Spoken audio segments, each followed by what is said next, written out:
Milí diváci alebo poslucháči, poslucháčky, pevne veríme, že teda nie len ženy budú počúvať tento podcast, ale aj muži.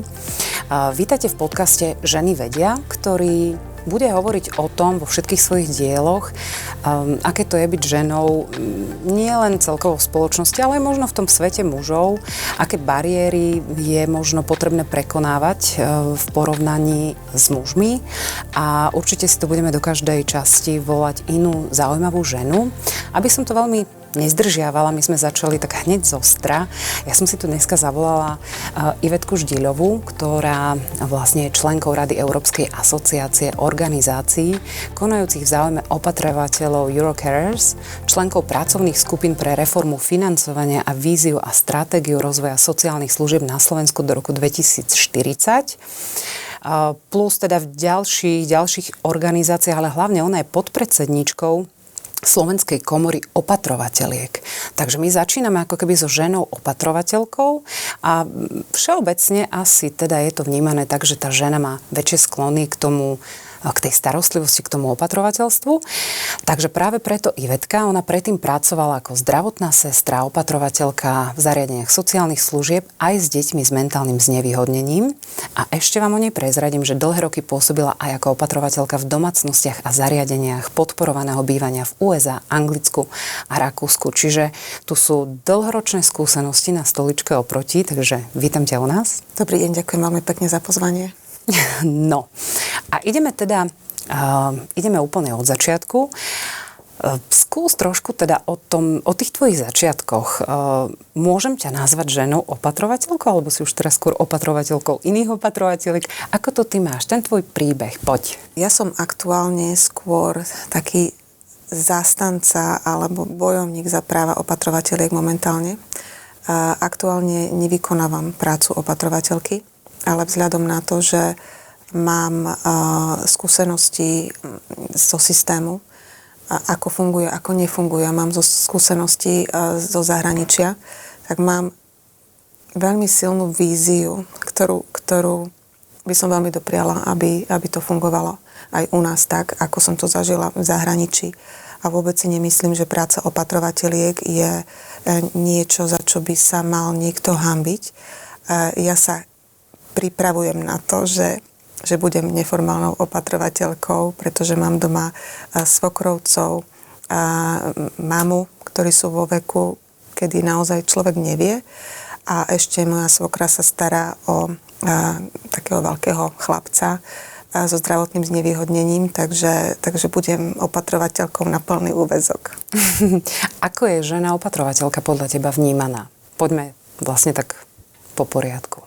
Myslím si, že máme ešte kdesi v podvedomí takú nejakú tradíciu, kedy bola žena prirodzenou ako matkou, stará sa o deti, tak vlastne aj prirodzene v rámci tých medzigeneračných výmien v rodinách ostávala v rodine, pretože to kedysi nebola platená práca, ani to teda nebolo považované za prácu, ale ako keby súčasť rodinného života. Vieš čo, aj ja hneď na to nadviažem, pretože mala som jednu ako otázku, ktorá mi hneď s týmto tak nejak prišla, že stretla som sa tiež s tým názorom, a chcel som sa teba opýtať, či aj ty sa stretávaš s tým názorom, že opatrovanie nie je skutočná práca. Ty si to práve teraz povedala, ale len akési predĺženie domácich prác. Je to takto vnímané? Stretávajú sa povedzme aj tie ženy, ktoré sú v tej komore alebo pod komorou opatrovateľiek s takýmto názorom? Komora opatrovateľiek je organizácia, ktorá koná v záujme formálnych aj neformálnych opatrovateľiek.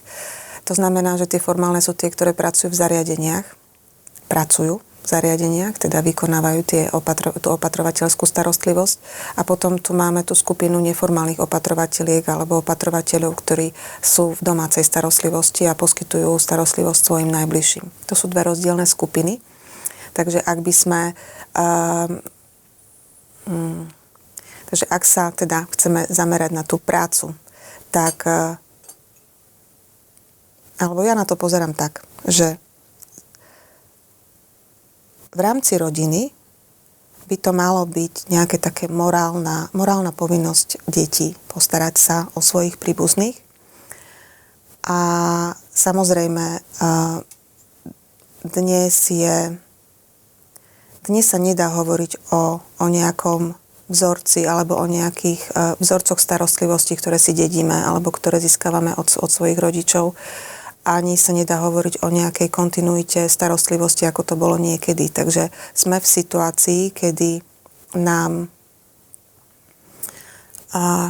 vzniká akási taká sendvičová generácia, kde sa žena stará popri svojich deťoch ešte teda aj o svojich rodičov a vtedy by sme sa naozaj mali zamyslieť nad tým, v akej životnej situácii táto žena ako funguje a či by sme to naozaj nemali považovať za prácu, pretože ona vlastne popri tom pracovať nikde inde nemôže.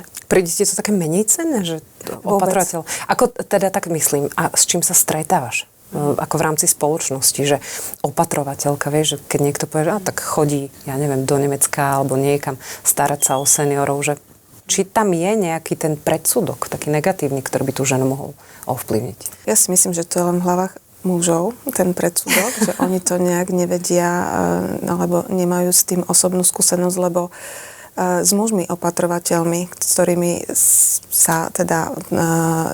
z nás oslovujú ako komoru, tak tí sú už úplne na inom leveli rozmýšľania alebo vnímania opatrovateľskej práce. Ale tým, že v tom sektore je stále ešte strašne veľa žien, vlastne väčšina, 70%, tuším, že žien je v opatrovateľskom sektore, tak prevláda tam ako ten pocit menej cennosti alebo nedocenenia. Aby som skôr povedala, že je to o tom nedocenení toho, že čo všetko opatrovateľka vlastne musí obetovať. Ona už nežije svoj život, ona si už vlastne nemôže vyplňať voľný čas alebo študovať alebo venovať sa veciam, ktorým by sa chcela, ale vlastne ona musí prispôsobiť svoj životný rytmus a svoje životné podmienky osobe, o ktorú sa stará. Sú veľké rozdiely v platoch v zahraničí a na Slovensku v tej opatrovateľskej starostlivosti? Určite, preto tam tie ženy idú. Koľko, aspoň tak odhadom, percent tých opatrovateľiek je, že v zahraničí? Je ich veľmi veľa. A poslednú informáciu, ktorú som zaregistrovala, tak len v Rakúsku ich je aktuálne niekde okolo 12-13 tisíc. Ale samozrejme tie opatrovateľky kedysi, tak možno nejakých 10 rokov, 15 rokov dozadu ich bolo 25 v Rakúsku. Ale oni sú ešte v Nemecku, oni sú v Holandsku, vo Švajčiarsku, v Anglicku, v Dánsku. Proste oni sú naozaj všade, kde vedia zarobiť viac peňazí. Ale tu sa prepáč, ja ti do toho musím skočiť, lebo si mi tak dobre nahrala. Tu sa vrátim priamo k tebe na začiatok. A vlastne prezradila som, že ty si robila aj v USA, aj v Rakúsku. Tak poďme k tým tvojim začiatkom. Aké to bolo vtedy, aké je to dnes? Ako dlho si už teda v tom systéme opatrovateľiek? Vyslovene tie tvoje začiatky v zahraničí. Celý život som chcela byť sestrou. Zdravotnou sestrou. A keď v roku 2021 sme s manželom vyhrali zelenú kartu, tak ako keby sa nám nejak otvorila taká nová dimenzia, že môžeme skúsiť iný svet, že môžeme sa skúsiť etablovať v inom svete a tam som si tiež mala nejakú víziu, že by som tam mohla robiť sestru. Ale keď sme tam prišli, tak moja úroveň vzdelania, ktorý to bola stredná zdravotná škola, nebola akceptovaná na úrovni sestry, ale ja som mala vtedy 2 deti, takže som nemohla ísť študovať na denné štúdium, tak som si povedala, že teda skúsim, čo príde. No, ani anglicky som vtedy ešte nehovorila.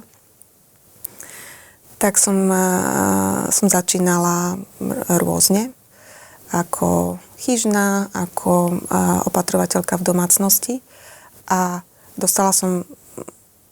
proste prišiel nejaký taký moment, kedy som sa rozhodovala, čo budem robiť ďalej, pretože môj manžel mal zdravotné problémy s rukami, tak my sme tam vycestovali do tej Ameriky aj s deťmi, že to trošku komplikovalo celú situáciu.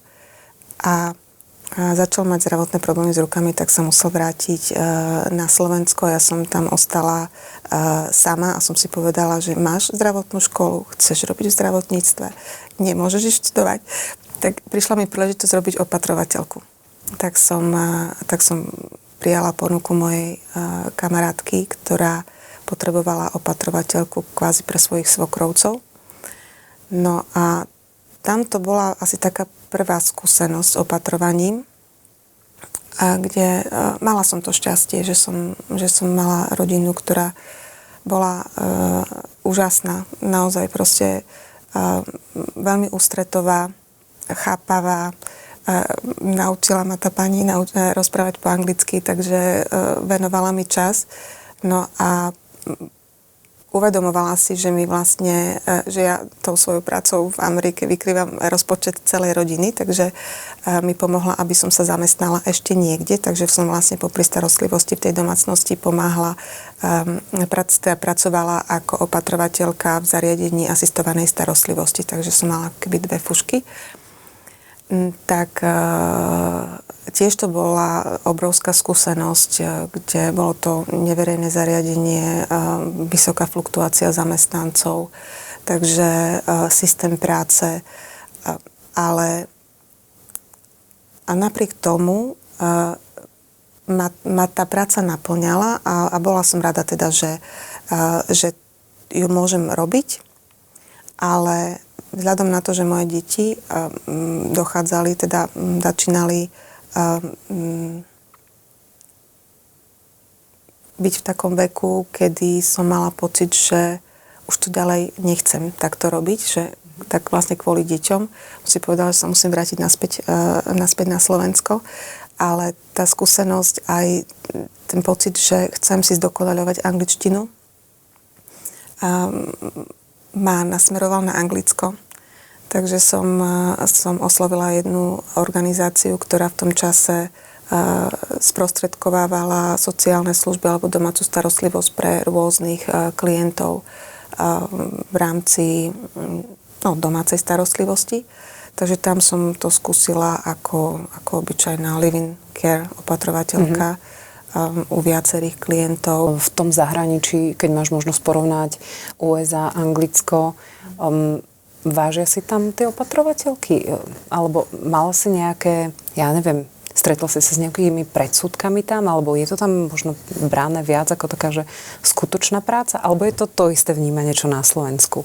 Nepozerajú sa na teba treba cez prsty, že si z východnej Európy? Alebo s čím sa tam opatrovateľka stretne reálne v zahraničí? A teraz poďme úplne na koreň veci, hej, že tie bariéry ma zaujímajú, to behind the scene. Ono je to aj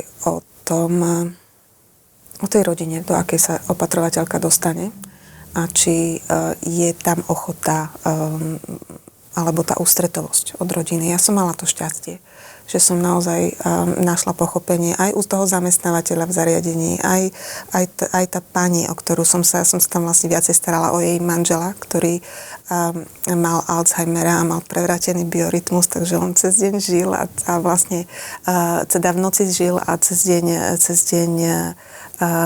tak pospával kade-tade. No a tak vlastne som i ja mala potom kvôli tomu taký prevrátený ten svoj biorytmus, lebo som vlastne chcela stíhať tie dve práce, ale našla som to pochopenie, takže stále som sa cítila ako cudzinka. To si myslím, že Slovák, alebo si myslím, že sa to týka každého, kto pracuje v zahraničí. A stretla si sa s tým, že tá rola opatrovateľky je dehonestujúca pre ženy? Nie, vôbec som nemala ten pocit. Naopak som mala pocit, že si ma vážia, že sú radi, že ma majú. A ja som sa samozrejme snažila byť maximálne napomocná, ale ak to porovnávam s takým bežným životom ženy na Slovensku, ktorá sa stará o svojich rodičov a ja ako kvázi cudzinka v cudzom svete, kde som nemala nič iné na prácu.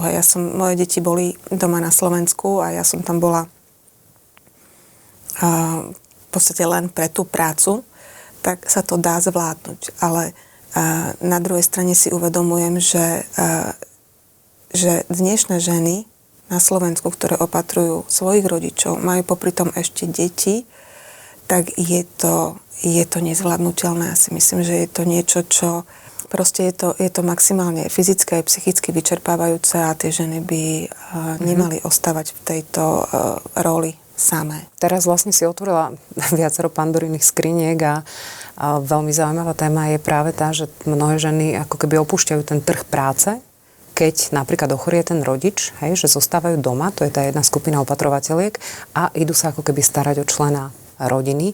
Aké to má potom pre ne dlhodobé dôsledky z hľadiska, ja neviem, rizika chudoby v starobe, dôchodkov napríklad, hej, že zrazu už nepracuješ, očakáva sa od teba, že sa ideš starať, ty sa ideš starať, lebo si milujúca, starostlivá. A čo teraz? Aké sú tam rizika? No, riziko je v prvom rade to, že nie všetky opatrovateľky sa stanú poberateľkami príspevku na opatrovanie.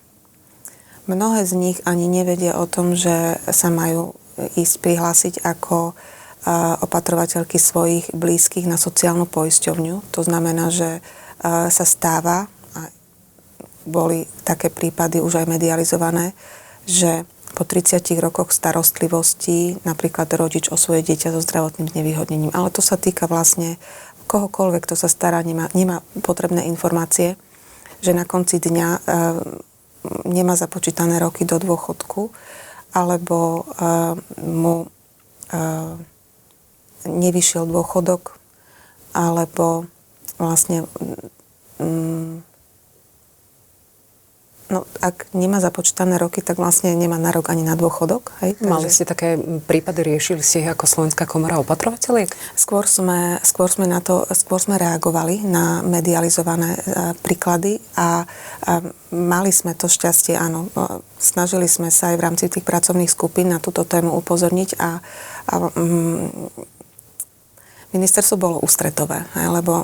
Čiže ste dosiahli aj nejakú zmenu legislatívy? Áno. Alebo, ja neviem, za tie roky, povedzme, čo ty si v tej opatrovateľskej branži, tak keď sa to zinštitucionalizovalo do tej podoby nejakej komory opatrovateľek, tak predpokladám, že už asi máš za sebou aj nejaké možno legislatívne úspechy v rámci nejakých advocacy kampaní. My sme upozorňovali na to, že neformálni opatrovatelia v produktívnom veku, v aktívnom veku, bol im krátený príspevok na opatrovanie v závislosti od príjmu opatrovanej osoby. A to sme považovali ako obrovskú krivdu, lebo ak sa niekto stará o svoju rodinu, je v aktívnom veku, musí aj pracovať, ale ak mu opatrovanie neumožňuje pracovať, lebo si to vyžaduje naozaj dlhodobú, niekedy 12 až 24 hodinovú starostlivosť, tak tá dotyčná osoba vlastne nemá mať z čoho príjem. A ak príjem opatrovateľky závisel od príjmu, teda od dôchodku opatrovanej osoby a bol to napríklad nejaký bývalý funkcionár, ktorý mal príspevok, ale ktorý mal dôchodok vyšší, ako bol v tom čase dvojnásobok životného minima, tak o ten rozdiel sa automaticky krátil príspevok na opatrovanie a opatrovateľkám ostával 100 eur, 200 eur na celý mesiac. Takže to bola taká nespravodlivosť za tú prácu, ktorú robia, že sme na to upozornili a následne sa prijala zmena zákona a príspevok na opatrovanie sa už nekráti a dokonca opatrovateľky môžu aj pracovať. Zatiaľ platí to, že ich príjem by nemal presiahnuť 2,5, takže aj tá hranica sa posunula. Takže dnes je to tak, že nemôže ich príjem presiahnuť viac ako 2,5 násobok životného minima. A po novom už sa vôbec nebude sledovať príjem. To znamená, že budú môcť kľudne zarábať, mať živnosť otvorenú alebo podnikať a môžu popri tom opatrovať. Takže si myslím, že to je super. Taktiež sa nám podarilo, že sa započítavajú roky starostlivosti ženám aj spätne, takže vlastne budú prepočítané dôchodky niektorým seniorkám, ktoré sa starali o svoje deti. No a to považujeme za také naozaj, si myslím, že zaujímavé zmeny, ktoré... Sú ešte nejaké také boľačky, teraz keď budem zlá na štát, na ktorých ešte pracujete, ktoré potrebujú tú legislatívnu zmenu? Je niečo také, že fakt ste sa na to povedzme zamerali, nejaký feedback od iných opatrovateľov, teda nejaká spätná väzba, že toto je potrebné zmeniť, toto je nejaký nový problém? No v prvom rade sa to netýka všetkých opatrovateľov, ale respektíve sa to netýka všetkých domácich opatrovateľiek a tie výhody sú pre tých, ktorí poberajú príspevok na opatrovanie. Takže ak je niekto v tej domácej starostlivosti a nemá priznaný príspevok na opatrovanie, tak ako keby vypadáva z toho celého systému a stáva sa neviditeľným, tým pádom sú ukrátení. Cítia sa opatrovateľky podľa teba štátom uznané alebo skôr možno zneužívané ako lacná pracovná sila, ktorá nahrádza alebo supluje nejaké chybajúce sociálne služby? Určite domáca starostlivosť drží tento sociálny systém pri živote. A keby došlo k nejakému zlyhaniu, alebo keby si všetky tie ženy, ktoré sa dnes doma starajú o svojich príbuzných, povedali a dosť, tak sa to celé zrúti ako domček z kariet. Tieto 80% domácej starostlivosti, respektíve tak, že domáca starostlivosť tvorí 80% celkovej dlhodobej starostlivosti. Takže ak by to je veľké číslo. Áno. Takže v domácej starostlivosti máme aktuálne, no sú to čísla, tuším, že z roku 2024, približne okolo 80 000 poberateľov príspevkov na opatrovanie. To sú ženy, ktoré sa starajú o príbuzných v tých dvoch najvyšších stupňoch odkazanosti. Aktuálne ten systém neeviduje alebo nemá prehľad o tom, koľko je tých ostatných, to znamená ten prvý, druhý a tretí stupeň. A taktiež zo sociálnych sietí, ktorých teda som a ktoré sledujem, a často čítam, že príspevok na opatrovanie nie je priznaný takým, ktorí by to reálne potrebovali. Je tam nastavený nejaký zvláštny mechanizmus, ktorému nerozumieme. A kedy vlastne napriek tomu, že odkázaná osoba spĺňa tie predpoklady a v strate sebestačnosti z rôznych uhlov pohľadu, napriek tomu mu priznaný príspevok na opatrovanie nie je. Takže to sú všetko ľudia, ktorí z toho systému, z tej evidencie vypadávajú. Bavili sme sa znova o dvoch skupinách. Domáce opatrovanie na Slovensku a potom teda tie ženy, ktoré chodia do zahraničia. Tie čísla sú tam pomerne hrozivé. Poďme na tú tému, že žena ako keby, keď chce ísť pracovať do zahraničia, chce, dajme tomu, viac zarobiť, je to pre ňu plnohodnotná práca, nenájde takú alternatívu tu na Slovensku, tak ako keby opúšťa tú svoju rodinu, hej, a ten svoj život. Aké sú v tomto skúsenosti? Možno aj tvojich členiek, klientiek, alebo... Tak sú opatrovateľky, ktoré odchádzajú z ekonomických dôvodov, lebo naozaj si riešia nejaké finančné záležitosti. Sú opatrovateľky, ktoré odchádzajú kvôli zlým vzťahom v rodinách. Doslova proste utekajú od mužov. A sú opatrovateľky, ktoré idú ako dôchodkyne napríklad, aj proste si len privyrobiť. Takže naozaj dalo by sa ich rozdeliť do rôznych skupín. Nie je to také trošku znevýhodnenie pre túto kategóriu ľudí, že oni vlastne tu ako keby, keď sú v tom strednom veku a dajme tomu majú tie deti, ktoré ešte nie sú samostatné a napríklad sa ocitnú v takej situácii ako aj ty, že si musela ako keby prevziať na seba ťarchanie tej domácnosti, tak keď je do zahraničia, tak povedz na nejaké trojtýždňovky alebo neviem na aké turnusy sa tam chodí, že či ako tá rodina trpí, vieš. Ja som presvedčená, že rodina trpí. Lebo to je, vieš, to je mama. A keď to zoberie, že 70% sú ženy, tak to je obrovské množstvo žien, ktoré tie deti nechajú doma a tie deti tu vyrastajú vlastne s inými členmi domácnosti, že či, ja neviem, by sa nad tým nemala spoločnosť trošku zamyslieť. Ja som osobne veľký kritik tejto príležitosti voľného trhu. A ja si myslím, že ako spoločnosť by sme sa mali snažiť rodiny utužovať a skôr vytvoriť také pracovné podmienky na Slovensku ženám, aby neboli motivované odchádzať do zahraničia, pretože, ako si povedala, žena ako matka, ako manželka má v rodine určitú rolu a čím dlhšie do toho zahraničia chodí, tým si myslím, že tie vzťahy, hlavne teda v rámci rodiny sa pretrhajú. A viazne komunikácia a na konci dňa sa môže ocitnúť v pozícii, že jej to je vytknuté. Že... A to je vlastne inak, teraz sme sa bavili o zahraničí, ale ty si pomenovala aj taký ten efekt sendvičových žien, že zároveň sa stará aj o rodičov, aj o deti. To sú skôr teda tie, ktoré zostávajú na Slovensku. Ako sa to potom podpisuje na ich duševnom zdraví? To sú situácie, kedy si žena nemá možnosť vybrať. Hej? A to je tiež niečo, taký aspekt, ktorý má svoj vplyv aj na to duševné zdravie, lebo ak niečo robíš preto, lebo to chceš robiť a vieš sa na to pripraviť, tak to vnímaš inak, ako keď si doslova hodená do situácie, ktorú musíš riešiť a nevieš ju vyriešiť, obmedzuje ťa, núti ťa v podstate vykonávať niečo, na čo možno nemáš ani tú osobnú predispozíciu. Tak ja si myslím, že to v konečnom dôsledku môže byť veľmi negatívne na celú rodinu. Poďme teraz na mužov. Mňa zaujíma to, čo si povedala, že okrem teda žien opatrovateliek, ktorých je nejakých 70%, sú tam aj opatrovatelia, muži. Hej, tých by malo byť nejakých tých zvyšných 30%, tak ako spoločnosť podľa teba vníma tú ženu opatrovateľku a toho muža opatrovateľa? Aké sú tam rozdiely? Poďme si rozobrať opatrovateľov. To ma zaujíma, ja som ešte naživo žiadneho nestretla. Ja už áno. Ako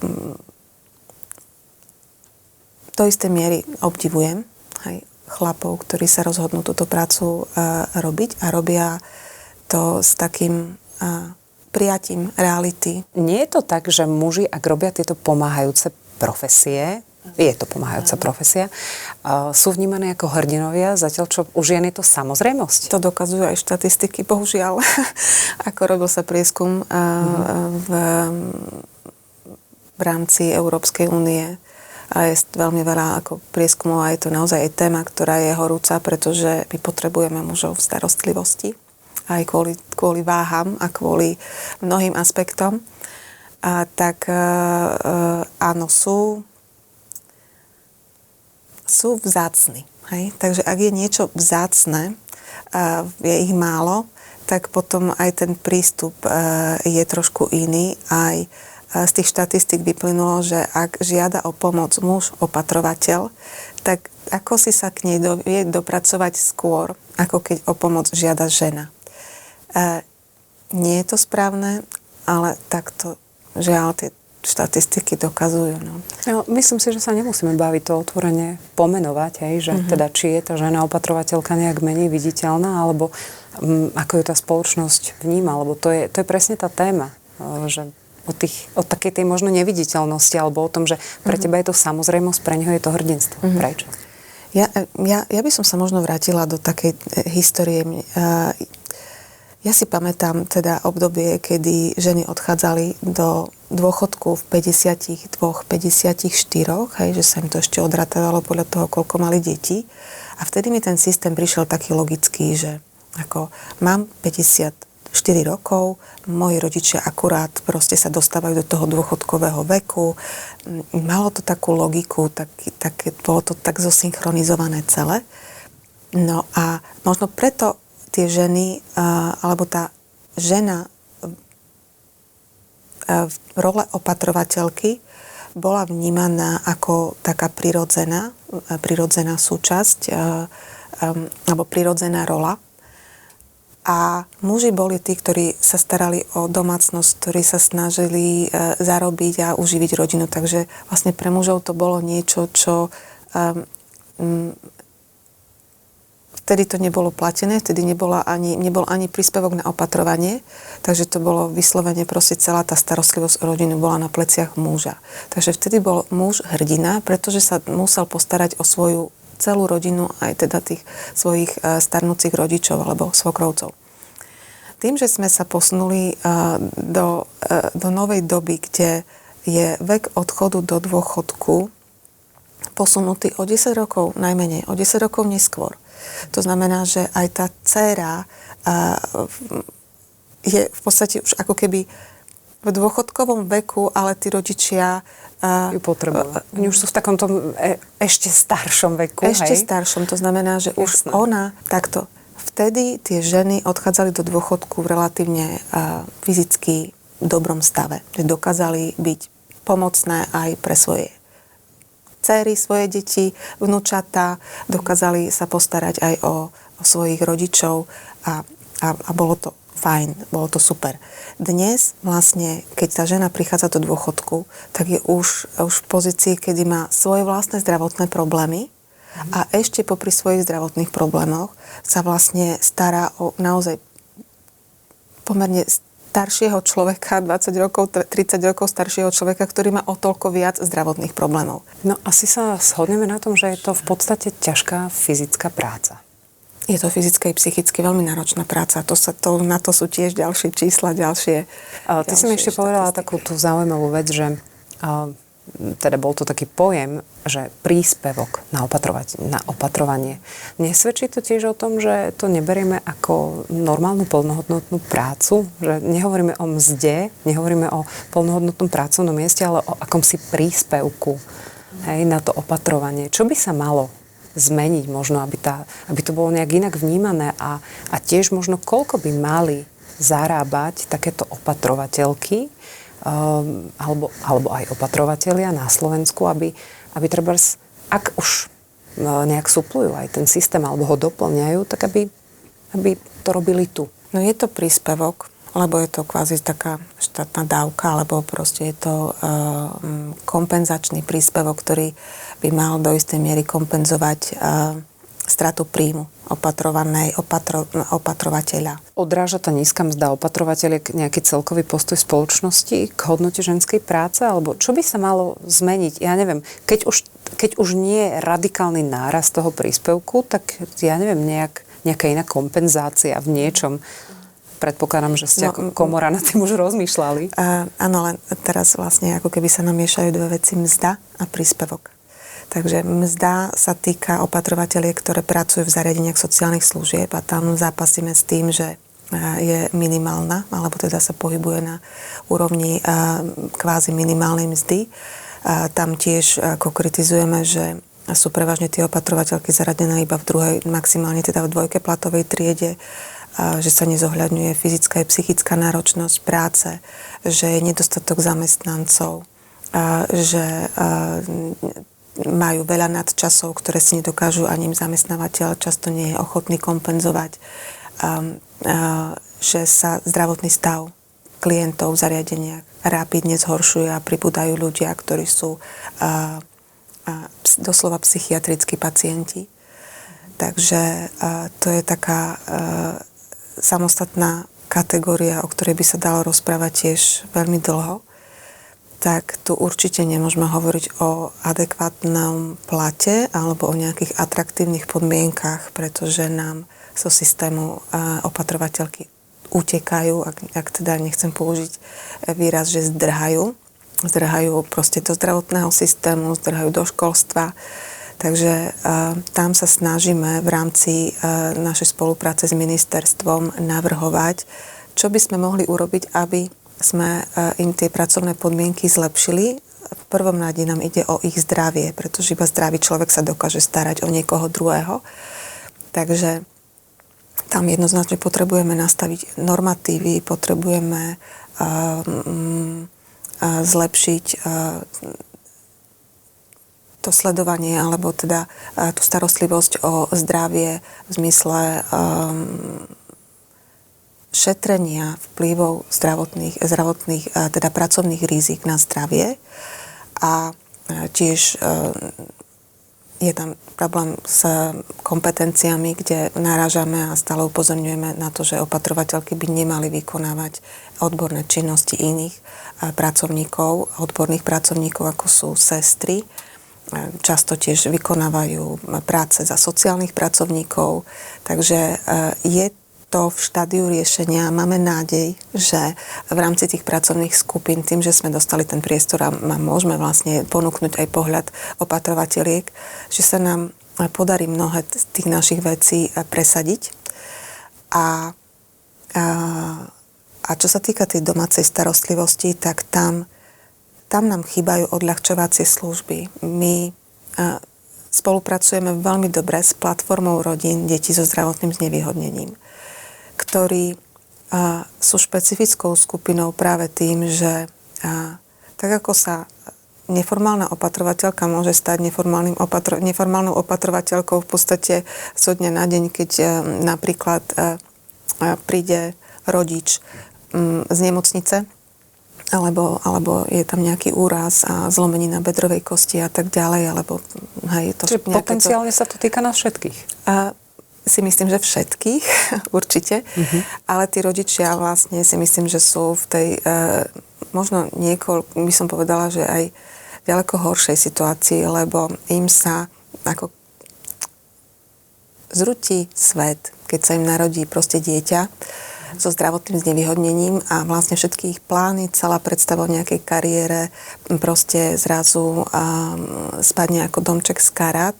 Často ostávajú v tom boji za práva svojich detí alebo teda za aspoň nejaké zlepšenie zdravia dieťaťa samé, pretože tí chlapi to nedávajú, takže naozaj veľakrát sú samé. A v tomto našom súčasnom systéme, ktorý my vravíme, že je zaspal dobu, lebo bežne, čo máme kolegyne, ktoré v tom zahraničí pracovali, tak tam už je systém podpory neformálnych opatrovateľov celkom dobre zabehnutý. Je tam celá sieť rôznych podporných centier, vzdelávacích centier, pomáhajú opatrovateľom, domácim neformálnym opatrovateľom v tej adaptácii na tú zmenu. U nás to zatiaľ, u nás sme sa dostávame na štartovaciu čiaru. Takže aspoň sa tam teda dostávame. Tak si veľmi optimistická v tejto situácii. Myslím, že ten optimizmus mi dáva vlastne to, že sme v tých pracovných skupinách a že vidím, o čom sa tam bavíme a vidím, čo vlastne, čo navrhujeme a že sa to dostáva aj do tých dokumentov. Samozrejme, vždycky na konci dňa to záleží od vlády, od koaličnej rady, od toho, kto bude na tej stoličke s právom rozhodnúť, že čo sa do zákona dostane, kto tam bude sedieť.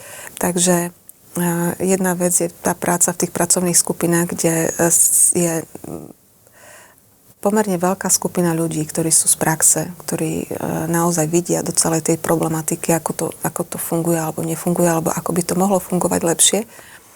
A všetci dávame na stôl svoje vízie.